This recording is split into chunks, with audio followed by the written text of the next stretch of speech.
Hey hello hi welcome to Tharagai diaries. இன்றைக்கி நம்ம எந்த திருக்குறள் பார்க்க போகிறோம் அப்படின்னாக்கா, அறத்துப்பாலில் கடவுள் வாழ்த்து 4வது திருக்குறள். வேண்டுதல் வேண்டாமை இலானடி சேர்ந்தார்க்கு யாண்டும் இடுப்பை இல. திரும்ப ஒரு டைம் பார்ப்போமா?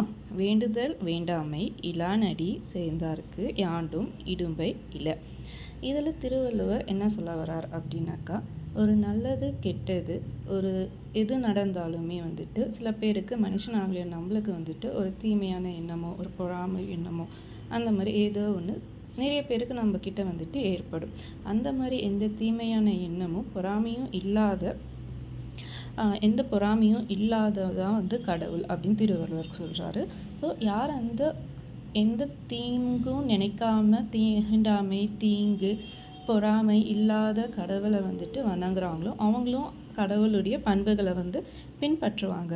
அதனால் அவங்களுக்கு கடவுளை வணங்குற அனைவருக்குமே இந்த உலகத்தில் ஏற்படக்கூடிய இன்பம் துன்பம் எல்லாமே ஒரு படி தள்ளியே நிற்கும். அவங்களுக்கு இந்த உலகத்தில் எந்த தீமை ஏற்பட்டாலும் அதை எதிர்த்து நிற்கிற நல்ல பண்பு அவங்கக்கிட்ட இருக்கும் அப்படின்னு திருவள்ளுவர் சொல்கிறாரு.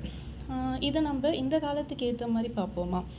நம்ம பெற்றோர்களை எடுத்துப்போமே, அவங்க நமக்காக என்றைக்குமே நம்மளை பார்த்து பொறாமப்பட மாட்டாங்க. நம்மளுக்கு ஒரு கெட்டது நடக்கணும்னு நினைக்க மாட்டாங்க.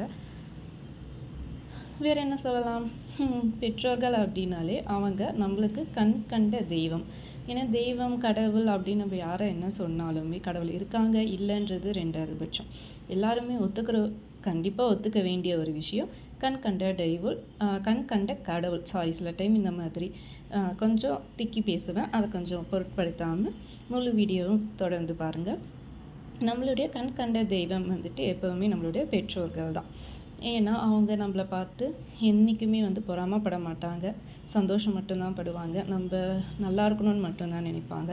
அந்த மாதிரி இருக்க நம்ம பெற்றோர்களை நம்ம பார்த்தாலே போதும், அவங்கள ஒரு டைம் நினச்சாலே போதும். இந்த உலகம் நம்மளுக்கு கொடுக்குற எந்த விதமான துன்பம் இருந்தாலும் எந்த ஒரு கஷ்டமாக இருந்தாலும் யார் நம்மளே என்ன பண்ணாலும் நமக்கு ஒரு நாளில் என்ன விஷயம் நடந்தாலும் நம்ம அதை அழகாக தோக்கடிச்சிட்டு நம்ம வாழ்க்கையை பார்த்து நம்மளால் போயிட்டே இருக்க முடியும். அதுதான் இந்த காலத்துக்கு ஏற்ற இந்த திருக்குறளுடைய அர்த்தம்னு நான் நினைக்கிறேன். நீங்கள் என்ன நினைக்கிறீங்கன்னு கமெண்ட் பண்ணுங்கள் பார்ப்போம். ரொம்ப நன்றி, வணக்கம்.